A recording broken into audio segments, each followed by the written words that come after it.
Keyflower. Dans Keyflower, le joueur incarnera un propriétaire d'un domaine. Il développera sa propriété via l'acquisition de tuiles mises aux enchères. Pour ce faire, le joueur utilisera des ouvriers de diverses couleurs qui se devront d'être utilisés selon leurs couleurs respectives.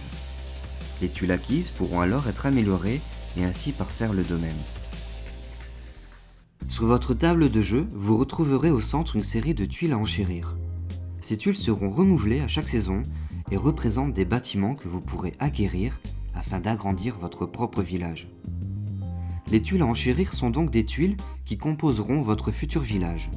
Toutes permettent d'activer certaines actions. Vous retrouverez aussi en commun d'autres tuiles qui serviront le tour de jeu.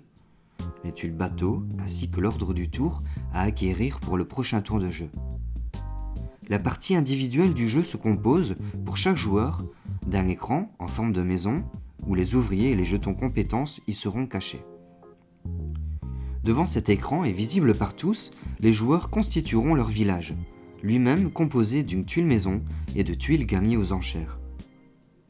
Dans Keyflower, une partie durera 4 saisons, en commençant par le printemps. Chaque joueur disposera aussi, dès le début de la partie, de 8 ouvriers et d'un nombre de tuiles hiver qu'il pourra mettre aux enchères durant la dernière saison, pouvant ainsi orienter sa stratégie.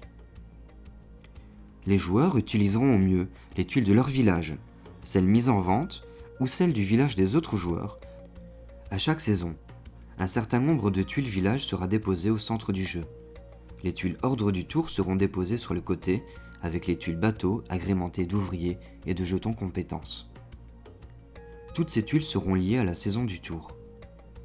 À son tour, le joueur aura 3 possibilités.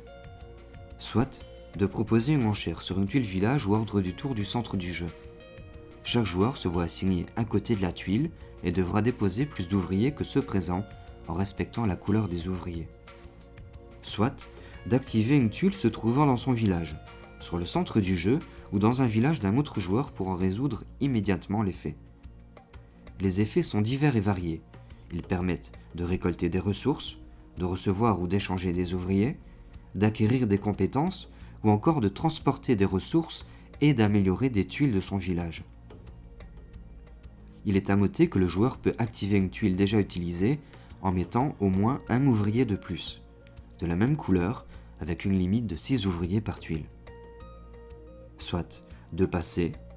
Attention, il aura toujours la possibilité de rejouer des actions tant que tous les joueurs n'ont pas passé. La saison se termine quand tous les joueurs ont passé. À ce moment, plusieurs effets ont lieu. Les joueurs ayant gagné des enchères récupèrent les tuiles et les ajoutent à leur village en respectant les routes et les champs. Ils perdront toutefois les ouvriers utilisés aux enchères. Les enchères remportées sur les tuiles ordre du tour permettent de choisir le bateau de son choix contenant des ouvriers et des compétences. Attention que tous les ouvriers ayant remporté des enchères retourneront dans le sac avec les autres ouvriers. En hiver, le tour est quelque peu différent, car les joueurs vont proposer parmi les tuiles hiver reçues en début de partie, au moins une tuile à mettre aux enchères, qui seront placées au centre du jeu. À la fin du jeu, plusieurs décomptes vont avoir lieu en fonction des tuiles présentes dans son village, chaque tuile apportant des points pour sa présence et ou amélioration, ainsi que pour certaines tuiles qui scorent dans des conditions précises. Keyflower est un jeu d'enchères et de construction qui offre un grand renouvellement de parties par les très nombreuses tuiles qui le composent.